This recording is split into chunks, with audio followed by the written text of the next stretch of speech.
I got to ask, is Derrick Lewis more deserving of the next title shot against Francis than John Jones? If so, why? Well, I have to tell you this. The fans will decide. Because whenever you start talking about deserving, then what you're ultimately trying to do is to compare your wins against somebody else's wins. Right? I understand it. And then people want to get real technical and go, but this was over a rank guy and this was over a rank guy. Stop. The fans will let you know. Does Derrick Lewis knocking out Curtis Blades qualify him for a title fight more than John Jones squeaking past Dominic Reyes over a year ago at a different weight class? And if the fans come to the conclusion that it does, then it does. That's the way it works. If the fans go, yeah, it's a different weight class, but that was a world title fight. They went all 5 rounds and that kind of performance. Yes, that should be more qualified, right? I mean, you see the problem with that. You see that there's not going to be an impartial bias third party that would ever come to that conclusion. How could a guy who's never been in the weight class be more deserving than a guy who's never been out of the weight class? But it doesn't really work that way, and I don't know that there's a wrong answer. If I was to predict for you who will be fighting Francis next, I would predict for you it's going to be Derrick Lewis.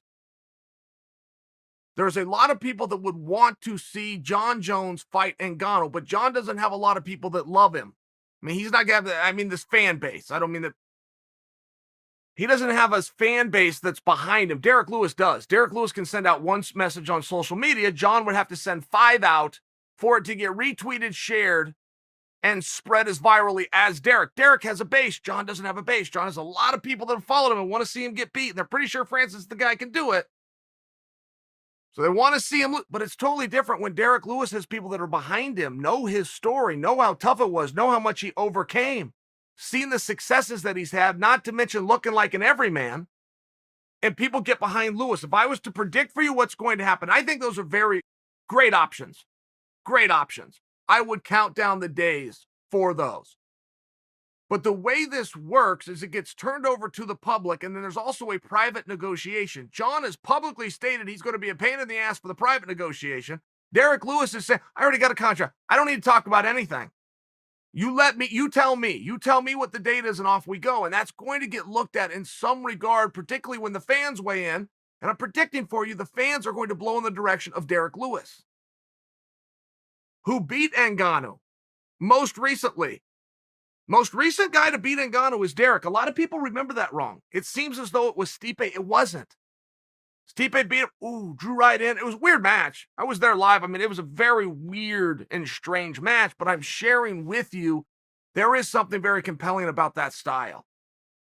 And if you have John versus Francis, you just have the most colloquial story set dating back to 1993, which is the grappler versus the striker. As we're getting ready for that fight, is 100% of the conversation will be, can John Jones take him down and keep him there or not? That story works. It's fine. This is different, though. This is 2 bangers. This is 2 brutes. This is 2 guys with a tough luck story who have something in each other's past. And ultimately, Francis is going to weigh in. And if Francis has the sense that God gave geese, he's going to weigh in, lean in the direction of the fight that he's more confident he can win. I don't know who that is. Means that he didn't beat Derrick Lewis before. Francis might be leaning towards the John Jones direction, but that will be a piece and we'll have to get ready for it. It feels very inappropriate to have this discussion and not bring up Stipe.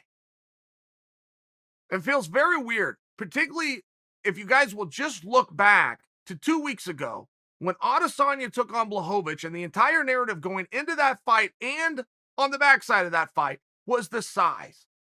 The size discrepancy between Blachowicz and Adesanya, which was very real and very noticeable, and it was 1/3 of what Stipe went up against.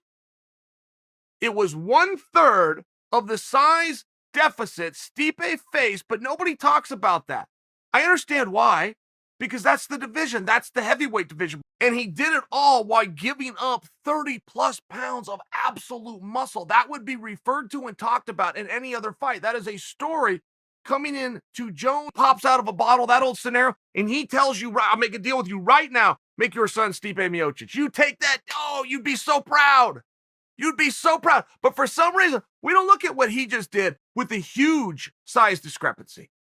We don't look at what Stipe just did, making it into the second round. We don't look at what Stipe just did, getting in on a single and almost bringing the big man down. We don't look at what Stipe just did, taking an uppercut to the chin, taking a kick to the side of the dome, and pushing forward for another 4 minutes. We don't look at that. Stipe should be done. Excuse me. Take that idea and shove it up your ass.